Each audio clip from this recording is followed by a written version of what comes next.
Shalom teman-teman, apa kabar? Selamat datang di channel Children Care Ministry Indonesia. Pada video kali ini kita mau ngobrol dengan seorang yang sangat mengasihi anak-anak. Dia juga sangat kreatif. Dan siapakah dia? Mari kita sapa. Halo, apa kabar Kak Kere? Luar biasa Kak Puji. Wow. Kita lama nggak jumpa ya. Itu terakhir kali waktu masih di Happy Holy Kid ya. 2012. Saya duluan atau kakak duluan ya yang resign ya? Aku nggak resign, cuman karena abis World Prayer Assembly waktu itu, gitu kan. Terus saya jadi group leader gitu untuk anak-anak dunia kan ya, World Prayer Assembly. Terus habisnya itu terus saya tertarik, pengen lagi nih pelayanan di anak-anak nih, kayaknya ini banget gitu kan. Terus kan salah satu penyelenggaranya kan Jaringan Doa Nasional gitu kan, yaitu yang di anak-anaknya itu kan Jaringan Doa Anak ya. Aku bilang sama temen-temenku gitu kan, bilang gimana dong caranya nih mau gabung nih gitu kan ya, di Jaringan Doa Anak gitu. Wah, kita sih nggak ada full timer gitu kan. Ya udahlah apa aja gitu, yang penting saya masuk sih di situ gitu. Ya akhirnya sampai sekarang. Terus ya karena begitu bergabung di Jaringan Doa Anak itu agak lumayan banyak ini ya, habis World Prayer Assembly itu waktu itu Mei 2012 itu agak banyak kegiatan yang perlu diikutin ya. Akhirnya saya bilang deh sama bos saya waktu itu, Pak Jarod di Janako. Terus gini, ya udah kata Pak Jarod, kamu terus itu full time di kantor atau di rumah aja part time. Aku lebih pilih part time di rumah gitu sih Kak gitu. Akhirnya ya udah seluruh pekerjaan tuh masih tetap dikerjain di rumah gitu sampai beberapa tahun terakhir. Tapi kakak tuh langsung full timer di Jaringan Doa atau enggak ya waktu itu ya? Enggak full timer Kak, sampai sekarang juga enggak full timer gitu. Di Jaringan Doa nggak ada yang full timer. Ada sih hanya beberapa staff di kantor waktu itu di di Jaringan Doa Anak hanya ada satu staff gitu loh, untuk admin aja gitu. Jadi kita itu ya hanya ini orang-orang yang terbeban gitu loh. Jadi kalau di Jaringan Doa Anak ya segala sesuatu ya harus di ini gitu loh, maksudnya dana sendiri, tenaga sendiri gitu sih Kak gitu loh. Soalnya waktu itu saya pindah ke ini sih ya, pindah ke perusahaan samping ya. Jadi situ ya sempat nggak ketemu. Nah, kita ngomongin tentang anak-anak Kak ya, karena hubungannya dengan Jaringan Doa Anak. Seberapa penting sih Kak anak-anak diajarkan untuk berdoa? Kalau seberapa pentingnya, kalau aku pikir sih lebih penting anak-anak ya Kak ya gitu loh. Karena kalau dipikir kita kan orang dewasa berdoa pakai pikiran nih Kak Puji kan gitu kan. Wah, mikir harus gini, kadang-kadang Tuhan tolong saya kayak gitu-gitu. Sedangkan kalau anak-anak tuh berdoa ya udah gitulah, mau diulang-ulang terserah dia gitu kan. Tapi mereka berdoa dari hati mereka sendiri gitu. Apa yang mereka pikir ya itu yang mereka ucapin gitu loh. Makanya Tuhan bilang gini, maksudnya anak-anak ini kan masih polos gitu loh. Jadi apa yang mereka kehendaki, apa yang mereka ini ya mereka imanin itu terjadi gitu loh. Dan maksudnya banyak ya bukan banyak lagi gitu loh, tapi kalau dilihat anak-anak sekolah-sekolah Kristen nih gitu ya, banyak yang kelihatan kalau dari anak-anak usia dini. Ada juga saya dengar kesaksian nih tadinya opungnya atau gitunya nggak percayalah gitu loh, maksudnya ini, tapi akhirnya doa, opung aku doain ya gitu loh, opungnya sakit dan mereka doain, akhirnya opungnya sembuh gitu loh. Dan akhirnya opungnya mau percaya Tuhan Yesus, mau ke gereja ya percaya sih gitu loh, tapi tadinya udah agak kurang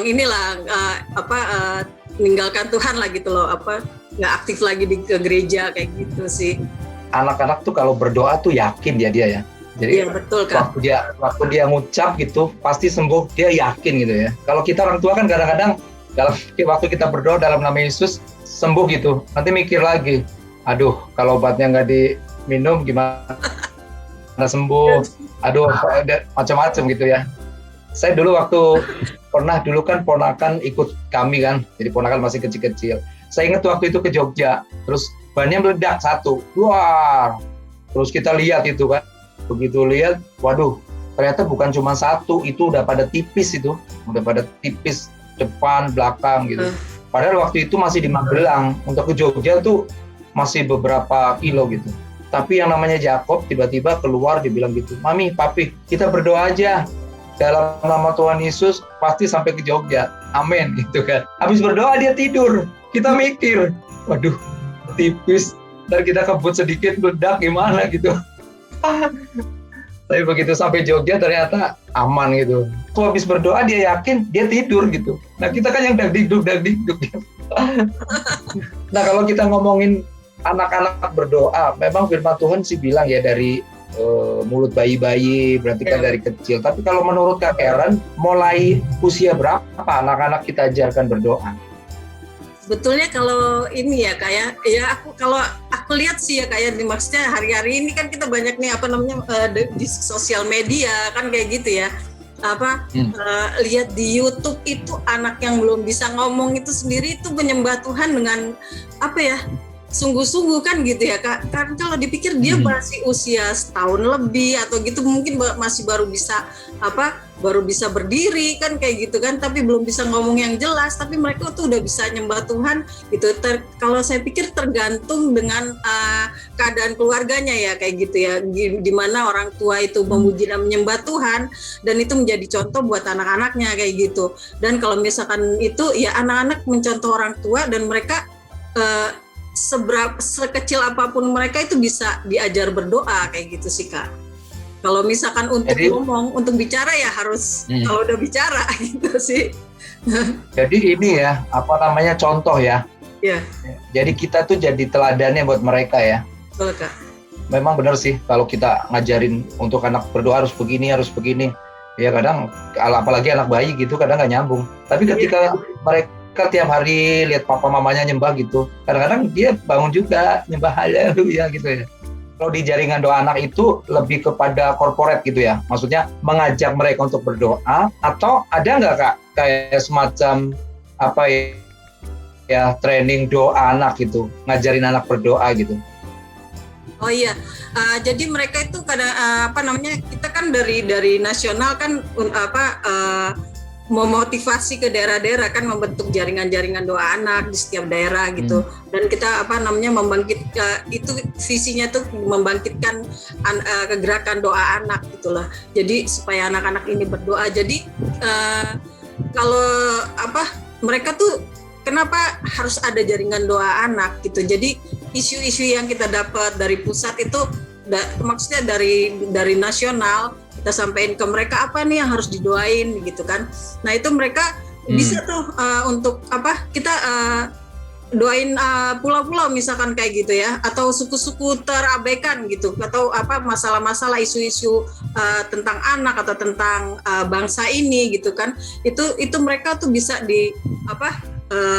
pisah-pisah tuh, kamu doainnya Sumatera ya gitu loh, bikin kelompok berdoa untuk Sumatera, yang ini untuk Pulau Jawa, untuk pulau-pulau itu mereka udah bisa berdoa gitu loh. Dan dikasih aja pokok doanya apa gitu loh, dan mereka udah bisa berdoa sendiri. Training doa anak ada Kak gitu.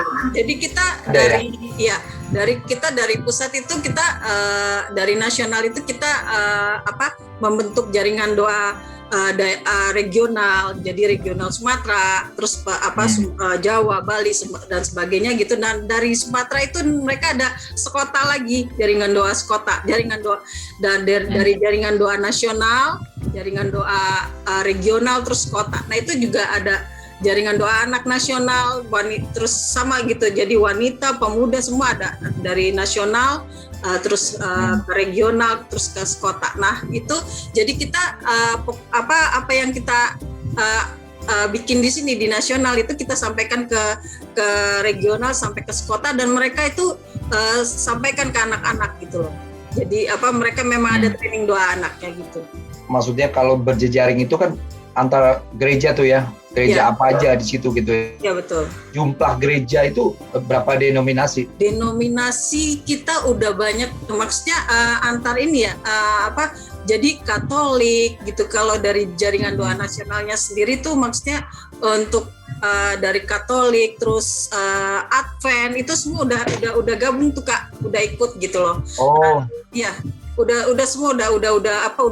Oh, jadi satu itu ya? Iya betul, Katolik semua udah gitu.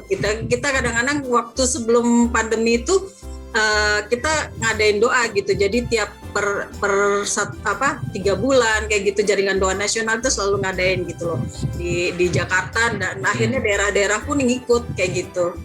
Jadi mereka tuh udah melebur lah gitu loh. Nah, jaringan doa anaknya sendiri karena kan berjejaring dengan nasional nih, dengan jaringan doa nasional. Nah, mereka ngikutin apa yang kita polanya jaringan doa nasional, mereka ikutin gitu loh. Jadi anak-anak tuh bukan hanya dari GBI atau dari Protestan aja, tapi banyak anak-anak juga yang Katolik gitu loh. Jadi kita nggak hanya ngajarin mereka berdoa, tapi kan ada kayak menara doa anak apa sih kayak gitu loh. Kenapa mereka harus masuk menara doa gitu? Harus ada rumah doa anak kayak gitu sih Kak. Itu kadang-kala waktu, nggak tahu kalau zaman sekarang seperti apa ya.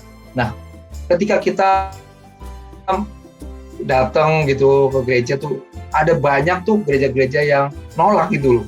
Padahal kan itu kita mau ngajakin mereka berdoa gitu. Gak tahu kalau sekarang gimana Kak? Banyak juga Kak, masih banyak juga gitu loh.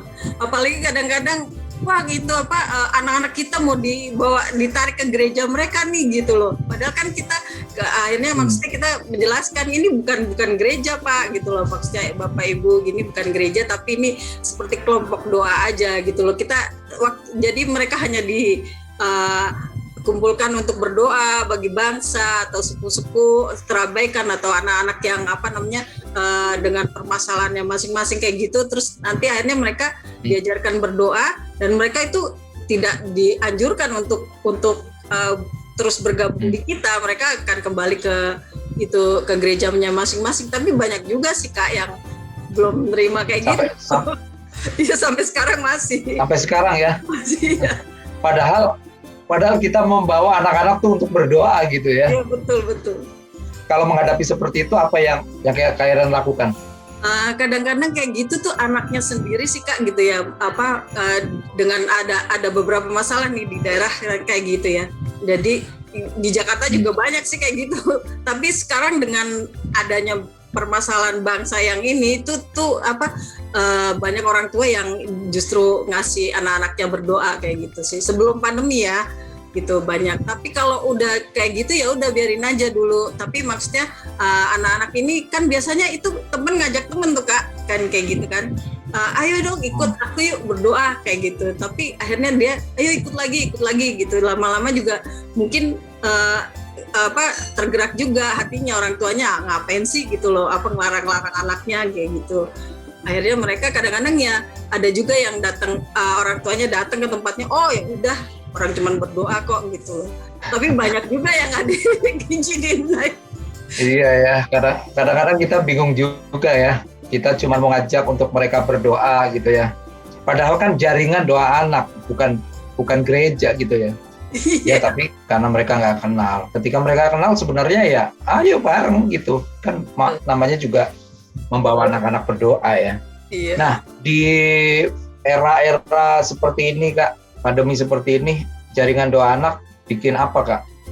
Kalau kita sih mereka ada menara-menara doa Kak gitu. Jadi tetap ada kegiatan doa itu setiap 1 minggu sekali biasanya kan gitu. Ada menara-menara doa yang udah terbentuk kayak di Jakarta itu yang aktif, Jakarta Barat, Jakarta Timur itu mereka tetap berdoa. Terus maksudnya di daerah-daerah juga seperti itu, tetap ada pertemuan-pertemuan doa gitu. Anak-anak yang biasa datang gitu. Karena kan sekarang kalau dipikir kendala apa sih sinyal gitu, tapi handphone. Tapi dengan adanya pandemi ini kan mereka punya handphone semua gitu loh untuk sekolah kan kayak gitu kan, untuk belajar. Nah itu mereka agak lebih gampang sih, lebih mudah gitu. Tapi banyak juga di daerah-daerah tuh yang aku lihat mereka tuh masih ada pertemuan doa nggak ngerti juga. Beberapa kali masih ngumpul gitu loh, dan kadang-kadang tanpa masker gitu kayak gitu. Tapi ya sudah lah, mungkin di daerahnya belum ada itu gitu lah, masih jauh dari jangkauan COVID mungkin kali ya. Iya, karena kemarin beberapa bulan yang lalu kan saya dari Tambora tuh. Begitu saya masuk di Tambora, sama sekali nggak ada masker, nggak ada yang positif, nggak ada yang meninggal gitu. Jadi saya tuh kayak orang asing gitu, kok saya pakai masker sendiri gitu.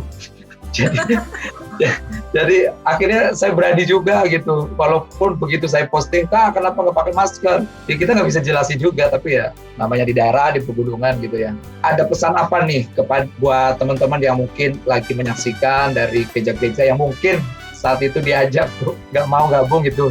Apa sih yang Kak Karen mau sampaikan kepada mereka tentang jaringan doa anak? Kalau aku sih sampaikan gini ya, maksudnya itu jaringan doa anak itu kita benar-benar mengajak dan mengajar anak untuk berdoa gitu. Jadi mereka ya mungkin di rumah sih mereka bisa berdoa dengan orang tuanya, dengan keluarganya masing-masing atau berdoa sendiri. Tapi dengan jaringan doa anak mereka mempunyai komunitas yang lebih luas lagi. Kadang-kadang kita juga adakan pertemuan antara nasional gitu. Jadi isu-isu yang ada di nasional tentang anak-anak, tentang negeri ini, bangsa ini itu bisa didoakan oleh anak-anak kayak gitu sih.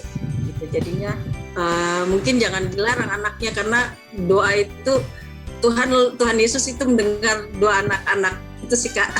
Kalau menurut saya berjejaring di dalam doa tuh penting ya, karena ketika kita berjejaring pasti lebih kuat lah ya, pasti lebih gaungnya juga lebih dahsyat gitu ya. Jadi teman-teman, ayo kita bersama-sama lah untuk kita sama-sama membawa anak-anak untuk berdoa, karena kita yakin anak-anak ketika mereka berdoa, nggak ada anak-anak berdoa tuh dengan dirancang-rancang gitu ya. Jadi apa yang ada dalam hati ya mereka doakan.